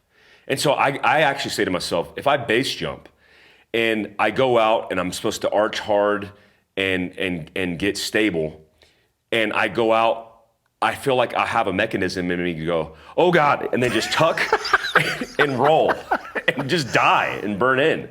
It's like the idea of tuck driving. And roll mechanism. Yeah, it's like the idea of driving down oncoming traffic, where I look at oncoming traffic, I'm like, that's all it takes right there. And my brain's like, did you just do that? Like, oh God. God. Like, I can't get that out of my head. It's weird. I don't know what to say about that. I've never heard anybody describe. It's a glitch. The tuck and roll. There's plenty of self-doubt when it comes to base jumping, at least for me. There's plenty of standing on the edge, questioning life choices and decisions that got you to that point. But you always send it, though. Have you ever said, I'm not doing it? Oh, fuck yeah. Really? I would rather be the person that walks down for more base jumps than the person who successfully completes the most and goes out in a blaze of glory. Our career field that we came from, how much time do we spend analyzing, assessing, and mitigating risk? Yeah. Constantly. Yeah. So the training process or the planning process, which unless it's like an incredibly important TST or time-sensitive target, we're talking like 72 hours in front of PowerPoint, crushing shit, right? Oh. For a deliberate operation, 2 or 3 days. Oh, I thought you meant for a base jump. No, but I'll get to how it ties into a base jump. And what are we looking at in that whole thing? Like most likely course of action, most deadly course of action, primary, secondary, tertiary, contingency planning, like what ifs. And a lot of that is based around what's the risk? Where's the risk going to come from? So that all still works in the base jumping world. Like you wake up in the morning, you have a cup of coffee, you look outside, you check the weather. What you're actually doing is you're starting your risk assessment, right? Yeah. Because what do the winds look like? Is it overcast? Is there an inversion? Is there rain in the air? And you can jump in all of those conditions, but you need to be aware of them, right? So I'm very used to assessing the risk that is around me and mitigating it how I can. And one way you can mitigate it is through experience. You know, I would say the first target that we ever went on, I was probably more of a danger to myself than other people. Yeah, for sure. By the time you hit multiple hundreds of targets, you know what the fuck you're doing, and people better watch the fuck out. You know, base jumping, so a lot of it is walking. There's more hiking uphill than flying downhill. It's the same distance, one just takes a hell of a lot longer than the other. But if you're not paying attention to everything that's going on while you're doing that, to include the people you're gonna be jumping with, you know, are you with a group of people that are fucking ripping joints on the way up? Are you jumping with people that partied super hard the night before and are hungover, maybe still drunk? Is the wind shifting? Because what you want to do is when you're standing on the edge, the optimal condition is the wind is rushing up at you. You have this lift coming up. You know, in the evening times, often it will reverse and it's going down. Same thing with hunting, right? Yeah, exactly. So the wingsuits, I mean, like aircraft, it's just a wing. The more airflow that you can get over the top and underneath the wing, the better it's going to start flying. So if the wind is rushing up at you, and I've been on some amazing fucking jumps in Switzerland where, like the High Jungfrau, where it's like a four-hour hike, and you're just wrecked. And I did this one time with my buddy Alex, who unfortunately passed away base jumping. But we're both standing up there, and the cloud layer was below us, and it was thin and we could see through it, but it was just like hitting the wall and ripping up and just flying up in front of our face, and you would spit and it would go flying up. Good sign for jumping. Good sign. You jump into that head first, and you're in like the start. It's called the start, and it probably not the best description, but you know, there's vertical falling and then there's horizontal travel. How fast can you get your suit from 0 airspeed falling to horizontal travel? The start. How long it takes for it to start flying. You jump off in those conditions and you feel like you already have your foot to the gas pedal. You jump off with the tailwind and it's pushing you down. And I've done it, and I wish that I hadn't, because it feels like you're being smashed into your death. You're just like, oh fuck, and the wind is pushing you down, and you feel like you're like in first gear spinning tires. It's like jumping out of a helicopter versus jumping off of the back of a helicopter airplane. Versus into a wind tunnel. Yeah. You know, so you have opportunities to assess, analyze, and mitigate risk, all the way up to zipping your suit up, putting your toes on the edge. And I've walked back from plenty. I see weather conditions coming in, because there's the weather conditions where you're going to step off, but there's some jumps in Switzerland where you're just making these continuous right-hand turn, and you're like landing miles from where you start the jump. Well, if there's an overcast layer, like it's bluebird where you are, but you look a couple miles down, like, oh shit, that's where the landing zone is? Like, not doing it. We can't do it. A lot of people will, though, because they don't want to hike down. My theory on that is, fuck no. If I get up to the edge and I'm like ridiculously doubting my ability to be able to complete the jump, or I don't feel current, or I don't feel mentally into it, I'll take a break to start with, but I'll just walk back down. I mean, I'm not in a rush to make some highlight video on YouTube and then at one point in time die in the execution of trying to do that. It's just not worth it to me. How did Alex pass away? He hit a tree head first. Was he doing the wingsuit flight through? He was not. So I wasn't there. So I'm speaking a little bit out of school, but in talking to a guy who was there with him and watched it happen. He was in France and he jumped off, and there was a section of terrain that jutted out, and there was 2 trees on it, from my understanding. And it's awesome to fly 2 or 3 feet off the ground at 150 miles an hour through You've trees. done that. Yeah. And they're called tree gates, right? You can just treat it like a gate at any other, like a rally course or a skiing, and it's awesome to rip through those things, and it makes killer video. Because you're below the height of the trees. For sure. Yeah. Yeah, you're below the height of the tree. Like, you're almost touching your shadow. That's how low you're getting. A lot of the times I'll judge how high I am off the ground just by how close I'm getting to my shadow. And you don't really start seeing it come up underneath until you're about 6 feet from the ground, depending on the angle. It's gnarly. It's very visual, for sure. I feel like I have to poop. Can we take a poop break? Because I just feel like... Again, I wasn't there. I have no opportunity to discuss with him, obviously, what happened. But in talking to somebody who was there, it seems as if he had committed to flying between those two, even beyond where the performance capable from his suit was not going to allow it. Yeah. So in his attempt to do so, he hit one of the trees. I've lost a lot of friends in these things. I've I have lost 2. That one hit me the hardest. 4 friends, and similar. Jason Granger, Tony Rokov, Sea Squadron guy, like just a lot of dudes that are just. Do you feel like, because I haven't noticed that you've done it recently? That's because I don't have access to a drop zone nearby anymore. And for me, again, analyzing, assessing, and mitigating risk. I am no longer current to the degree that I was, so I will not engage in those activities because of the risk that is left behind, and I cannot mitigate it until I get myself back to a drop zone and start working on currency again. Now, what we're talking about doing, potentially doing a jump into the backcountry, I have enough jumps now, like over 7,000 combined skydives and base jumps at this point, far more skydives than base jumps.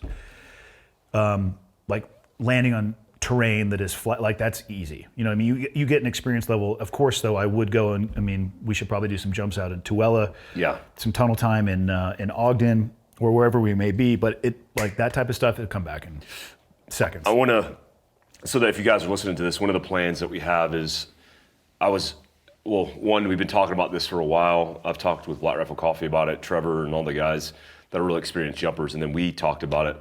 But the idea would be like Tom, Tom from Eagles and Angels started the jump program for bundle and tandem and tethered bundle for RRD as he migrated into the unit. He was on target with me, and then I got shot.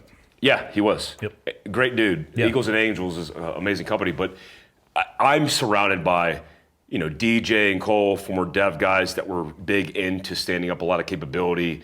Andy, Tom, I'm like the cherry, and I'm a advanced free fall jump master who ran a detachment. That's all our job was, and have hundreds of jumps. But comparatively, I'm like the low guy on the totem pole. Even Trevor Thompson, who is an accomplished base jumper. Yep, he was on the Navy parachute team, their demonstration skydiving team for years. That's actually how he and I reconnected. He was on the team, and we started jumping back together again. Yeah. It's crazy because I look at this and I'm the private in this stack. I look forward to filming you. It's going to be fun. You're going to have fun watching me. I'm like a sheet of plywood. Just take a sheet of plywood and throw it off the back of a C-130. That's me. Most people are. Yeah. You just got to relax. Take a deep breath. Yeah. I'll get back into the groove. What's the worst that can happen? I'm not horrible. Death. It's not a big deal. Who cares? Whatever. So my thing is I contacted Eberlstock, which I have a good relationship with Glenn and their marketing team, and I really like the company because their origin story is amazing. And this is private information because there's a classified piece of land in the middle of national forest that is a private piece of land surrounded by national forest. Like GS-14 classified? GS-14. Okay. Only accessible by Glenn's airplane, the owner of Eberlstock. I feel like other airplanes could probably access it. Other could, if you could find it. It's like the Bermuda Triangle of Idaho. Yeah. And my thing was like, with Eberlstock bags, our detachments, we started testing and evaluating some of those bags for sniper operations. So I've jumped an Eberlstock bag with a sniper many kit. times too. Yeah, it's an interesting ride because it just buffers air differently and you can find the balance. But jumping into a hunt, and Matt Best gets credit for the title of it because he's like, we should do it and we should call it Operate the Outdoors or it's this idea that we are guys in special operations that are doing normal things with exceptional skill sets. And I think it'd just be fun to do that. I don't want to do it at night. It doesn't have to be that, but a daylight. There's no point in doing it. What state would it be in? Idaho. So I believe, because I've looked at doing this before, I've talked to Evan about it, we'll jump in and we'll have to wait 24 hours because there's restrictions. And so why do it in the middle of the night? Yeah. Do it in the daytime, set it up for success because obviously a portion of this will be around content and the content's going to be better in the daytime. Yeah. But B, again, analyze, assess, and mitigate risk. Let's not put ourselves into a position where the entire program or individuals are at risk. Let's just do it in the daytime. Yeah. You could do a lot of cool shit. After you started talking about this and you brought it up to me, you could do a lot of cool stuff, just, again, Fieldcraft Survival specific. How many people do you have that want to come and work with like Kevin Estella and do survival stuff, and they drive to the training area, and they know at the end of the day, you could just like get back in your car and be at 7-Eleven at 20. 100%. Let's get 4 tandem masters and huck some people in a few hundred miles in the backcountry. Badass. And here is your backpack full of survival stuff. Yeah. See you in 300 kilometers. Yeah. Could you really jump a goat? Oh, fuck yeah. I've jumped dogs. Yeah. I've jumped people. I've jumped people with dogs. I've jumped rucksacks that are like the size of this table. Yeah. Yeah. So you got tandem qualified while on active duty, right? I held every military free fall qualification there is. It's insane. It's cool to see old dev guys and new dev guys, because DJ has some experience with standing up a couple programs. I did my experience in free fall stuff, just because of what we were doing, wasn't specific to doing a lot of that. And I wanted to go to tandem bundle. I went to advanced free fall, but not tethered bundle course. Tandem's a wild ride. Yeah, it's MTTB, insane. Military Tandem Tethered Bundle. Military tandem bundle, MTB, yeah. TTB, Tandem Tethered. Tandem tethered. Because there's that Kevlar tether. That's some scary shit. It can be wild. It's insane. The worst stories I've ever heard of people falling to their death revolve around the strap of hundreds of pounds of equipment strapped to their chest. I distinctly remember my first bundle jump at the course. You do passenger jumping first, which is really smart because you understand the system at that point. Also terrifying though too, because you take two people who have never done a tandem and you flip a coin, and you're flipping a coin for who's going to ride in the kangaroo pouch. Yeah. And it doesn't really matter because neither of you know what the fuck you're jumping doing. the students. You're jumping each Yes, other. the students are jumping each other. Oh, dude, that would be horrible. I mean, an instructor takes you for a jump to kind of show you what it's going to be like. Yeah. But at some point, there are two dudes strapped to each other who have never done a tandem as the tandem instructor. And they test gravity together. After that, you jump a bundle. And I remember you usually will start getting hooked up and standing up and hooked in at about the 6 minute, and they'll drop the ramp and they get the bundle position, and they'll cheat the bundle out over the back of the aircraft. And I was the first guy to go out on my stick. And there's a camera guy sitting here, and they just hold on to the back of the bundle to hold it in place. Mm-hmm. And you give them a verb like, ready, set, go, and somebody's holding your drogue. And there's just these two little handles on the back, and you're just holding on to it. And I distinctly remember, as I was getting ready to push my first bundle out of the back of a caravan. No, it wasn't a caravan. It was a sky van. Like boxcar. Yeah, thinking, what the fuck is wrong with me? How did I get here? Why did I ever think that? And the bundle is about the size of a refrigerator, and it weighs about the same amount. But distinctly remembering right before the light switched from green to red, like, why? Why did I volunteer to come to this course? This is the stupidest shit that I've ever done in my entire life. And then it goes to green. You're like, man, fucking ready, set, go, wee! Dude, I've been part of the training experience and seen it, and I'm just like, what? It's violent. It's gnarly, man. Yeah, it's gnarly. The goat thing would be, I have packing goats. I have 3 packing goats, but I would only jump 2 of them. We just need a harness. Yeah, we just need a harness, and then probably need to, because my alpine goats' horns are about this big, kind of wrap those up. You would muzzle them, I'm assuming, or blindfold them. Do goats bite? No, they're not. They're not like dogs. It's not jumping a mile. I don't want to blindfold them. I want them to experience it with me. My goat Frank would lose his shit. Is his name actually Frank? It's actually Frank. I'm gonna get him. I'm gonna fashion him a nice scarf and like an aviator's hat with goggles, like World War II. He would look cool. He's a cool looking goat. He'll be the Red Baron of our jumping operation. That would be awesome. Yeah. Boss is one of them, and Frank is the other. Boss and Frank. I would like to jump Frank. He and I will bond over. Frank's wild. He's the wild one. As long as he doesn't bite, we don't need to muzzle him. No, he doesn't bite. He's not a biter. He's a lover. They're both lovers.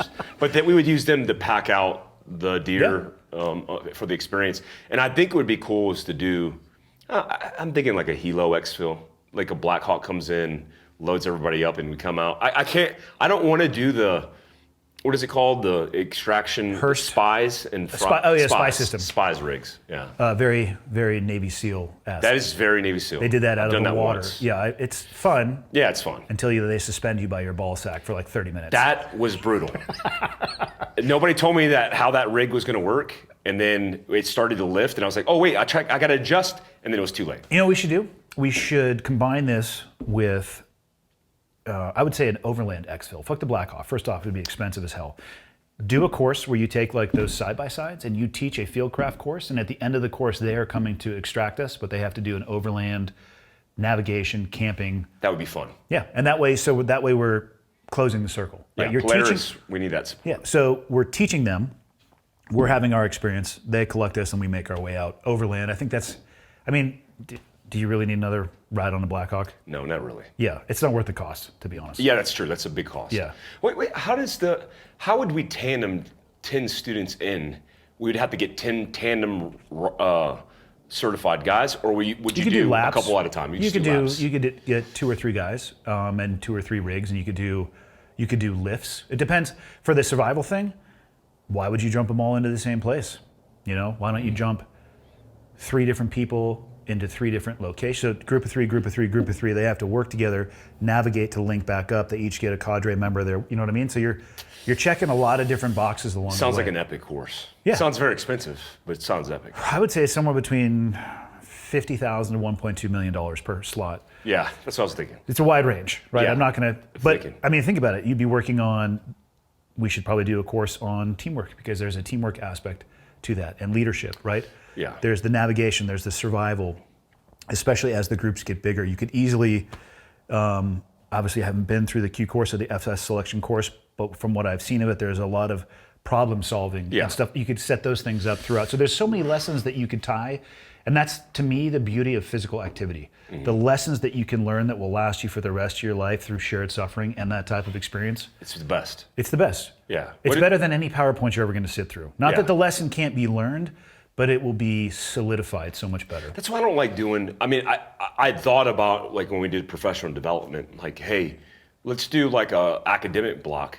But it becomes such a parameter wrapped around a routine of, like, here's the bullet points. I don't like that, because, like, even when we did it yesterday with Jack, it was super organic. And the questions we got, which I think were the most impactful way of how this content is adaptable and organic, is the question range was so different than the last time we did it. Yeah. And we had more time with them. And we had more time. I almost felt like a lot of time. I was like, damn, okay, we're spending a lot of time, but we could have done so 6 more hours. Yeah, easily. Fieldcraft has done this course called Resilience. It was 13,500 a slot. We sorted out like in a couple weeks, and it was a 5-day experience doing all these type of things with exposure in mind, like exposing people to new things. But I want to do that course that you're talking about. It sounds amazing. Yeah, I mean, it would be logistically intensive. On the back end, it would be instructor heavy. But if you were to pitch to me, like, hey, design a course that you would want to pay money to go through, that would be the course. Yeah, for sure. You know? People have been asking about the soft experience course, something that makes them, they pay a lot of money, but they have this overall experience where they learn all these segments of the things that we've done, and it would be badass. It'd be fun. If people want a soft experience, go to the fucking recruiter. Go get a soft experience. It's true. I mean, you're not going to, I'm sorry, we can give you. You're ruining the commercial for this class. Let's be honest with the people, though. I could get a chisel and shave off a fraction of the actual experience and give you some exposure and insight to it. Yeah. If you want the actual experience, go put in the work. You were talking about it yesterday when it came to people posting on the internet, and they want to rush to call themselves an expert, and they don't want to put in the time, energy, and effort to actually gain the experience and the knowledge so they can speak from a position of not authority, but expertise. Yeah. We can give people some type of insight into it, but I don't know how to encapsulate a 17-year career into 5 days. Of course. You know, so if people want the true experience, last I checked, recruiting offices are open Monday through Friday. When guys hit me up, when young men hit me up, especially because of this pacification of this coddling of young men, it drives me fucking insane. But I often just like, stop being a pussy, go join the fucking army.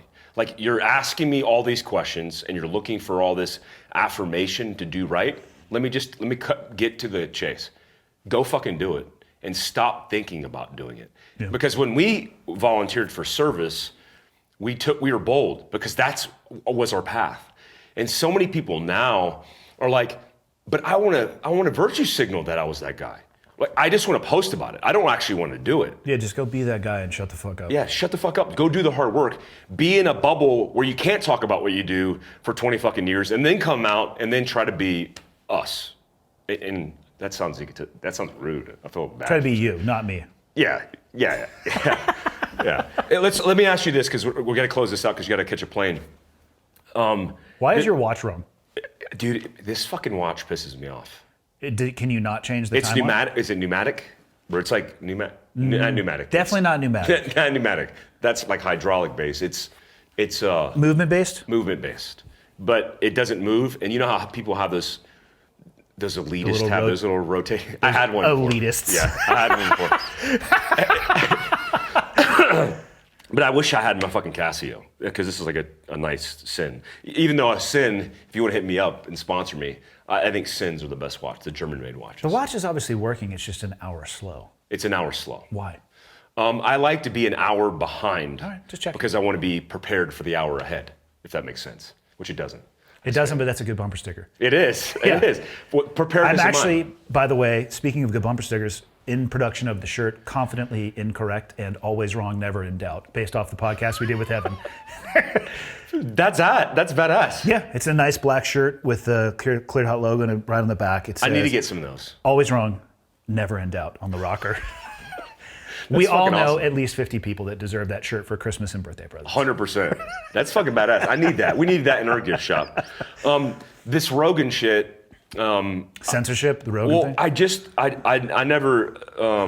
it last night about this His whole... second video? Because he put up a first one about... I didn't see the second one. It was an apology for the N-word? That was the second one. Okay. So I guess CNN did the story, and they did 20 plus captions of him saying that. Correct. That's what his second video was based around addressing. And what was it, an apology or something? It was an apology and an explanation as to at least who he was. And I'm trying to paraphrase. I don't speak for Joe, obviously. I am trying to describe what I think it was based off of watching it. I do not speak for Joe. An apology, first and foremost, and an explanation of who he was and what he thought he was doing in that time, because they are all clips from the distant past, which of course doesn't erase the fact that he used that word, but the context with which he was using it, it was used in the term of a discussion, not the application towards an individual. Of course. But it's interesting to see people coming after him. Most people are not fortunate to know him. He is one of the kindest people. And I reached out to him yesterday, just like, hey man, I'm just checking in on you. Like, I want to make sure that you're okay. I have almost nothing to offer you, but if you ever need anything, like, I'm a phone call or a text away. I love you. Don't change who you are. Because that's my biggest fear, is that people are trying to change who he is. And he's a fucking national treasure for not only who he is, but what he does and the platform that he provides. And I know people will hate hearing that, because it's, that misinformation or disinformation, it's like, it's a fucking podcast. It's a podcast. It's a conversation. Of opinions. Of opinions. And I absolutely think that there has to be a place to at least discuss things that are other than the mainstream narrative. Because you can find the mainstream narrative everywhere. Next week, I'm getting ready to host a dude on the podcast. It'll be out actually after this one, by a guy who desired to join the military. I can't say he was necessarily a high-level athlete, but he was an athlete, wanted to join the military. COVID shot was required. It fucking crushed him, put him into the hospital. And I'm going to have him on just to discuss his experience. And I don't know how it's going to be received, and I don't even know what will end up happening with the episode. But I do know that it's going to piss people off, because they're going to say, oh, you're trying to promote, anti-vaccine mentality. I'm like, well, I'm a fucking highly vaccinated person. Like, I have no issue. My kids are vaccinated. I don't have any issue with that at all. But I believe in educated decisions. I believe in discussion, and I believe that somebody who had that experience should absolutely have the right to discuss it without being, this attempt to smash them into a corner with people like, oh, don't pay attention to that. It's, I hate seeing people are not using the term censorship, but what they're trying to do is censor. And I can't think of a single example of when in the history of human beings censorship worked out well. Yeah. It doesn't happen for altruistic reasons. People aren't stupid. Don't get me wrong, there's some stupid fucking people out there. But most people, I think, given information, can make a very educated decision. But you have to give them the information, and it can't just be from one side. So I think he'll be okay. I think if Spotify booted him wherever he lands, guess what? He still has the most popular podcast on the face of the planet. 100%. But this call for censorship is, it's not the way to go.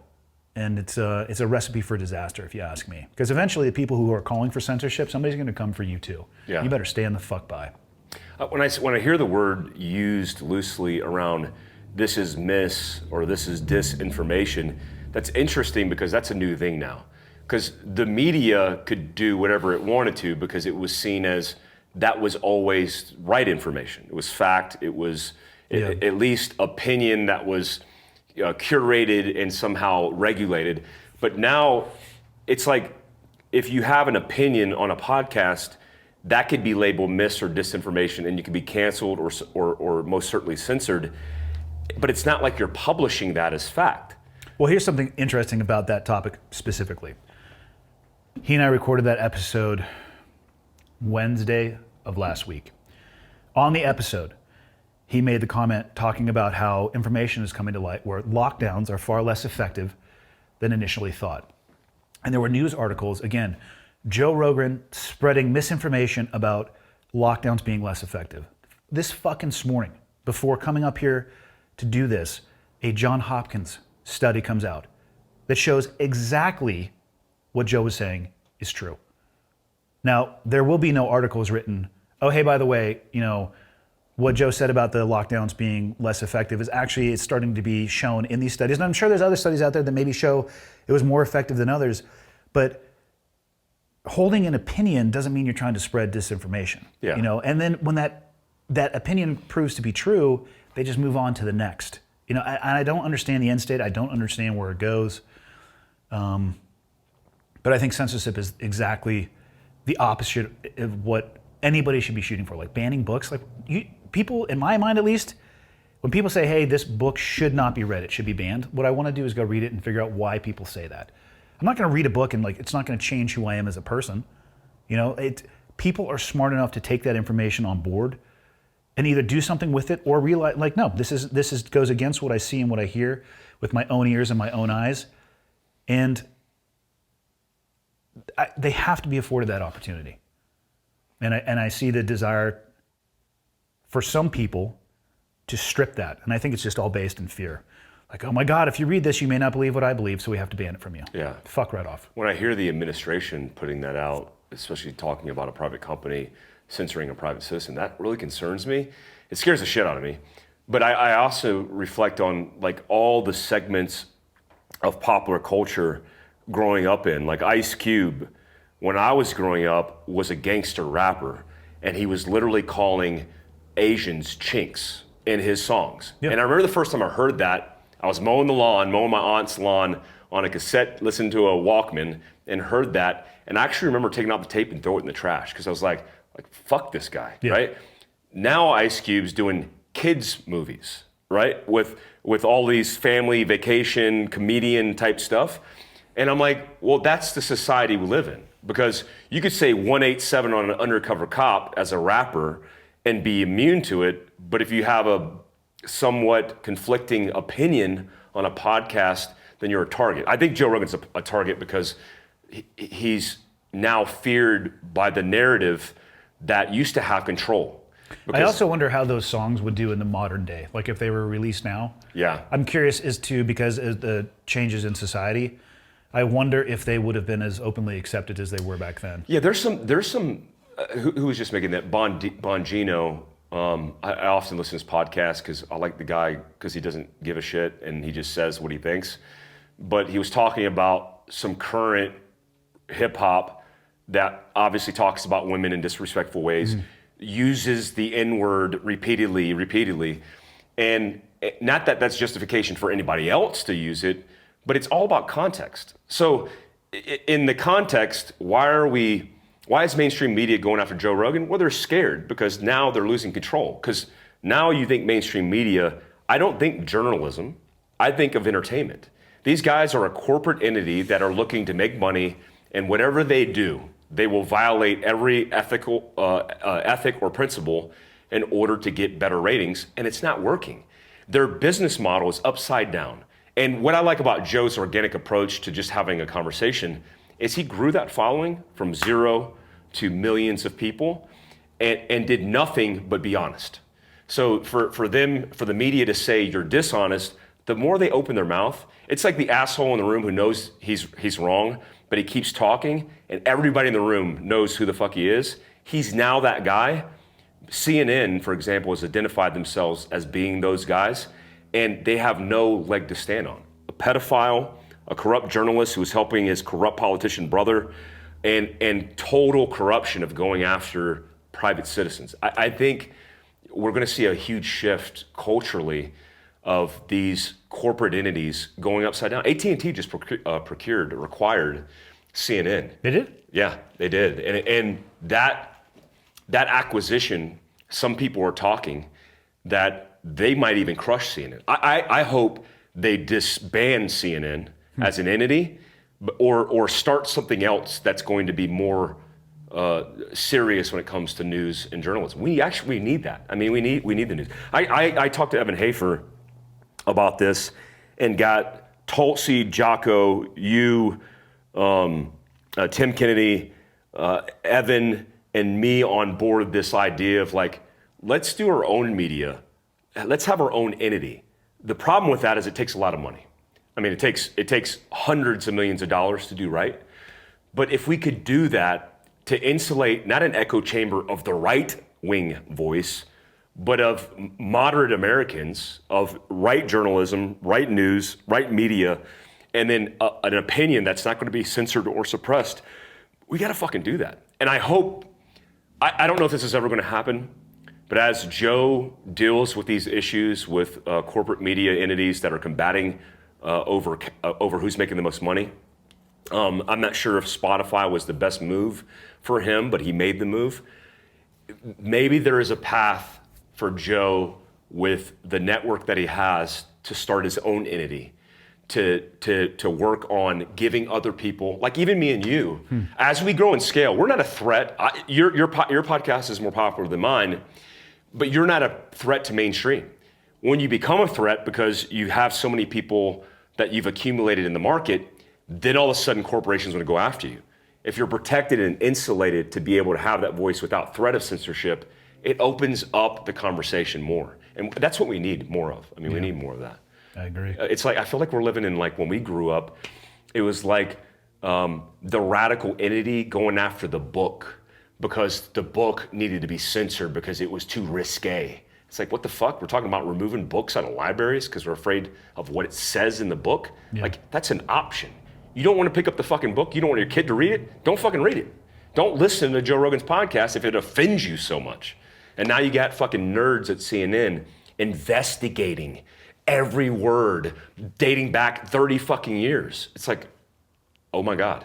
Well, the worry is that it'll never stop. I mean, I think the reason that Joe put the apology up is he legitimately is an empathetic person and he 100%. cares. Those are legit. But when he doesn't get canceled because of that clip that they put together, they will look for something else. 100%. And then something else. It's a campaign. And I don't know the move there. Do you put your head down and just keep working?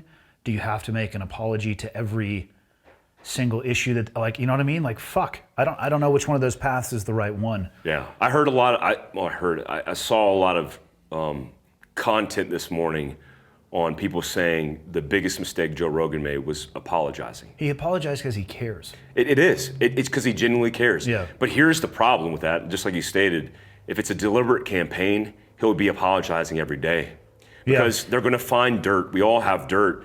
And it's funny because the only way, me and Evan have talked about this, the only way to tactfully make effective change is wage war. You want to campaign against me? I'll campaign against you. And I'll look for the errors in your game and we'll create a deliberate process to go after you.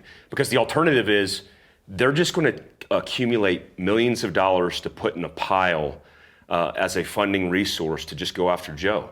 And now I'm like, and I don't know Joe personally, you do, but when I look at the kind of person that I perceive Joe to be, he doesn't want to deal with that shit. Yeah. He wants to live a happy life. He wants to hunt, spend time with his family, and talk with experts in different fields because he's naturally curious.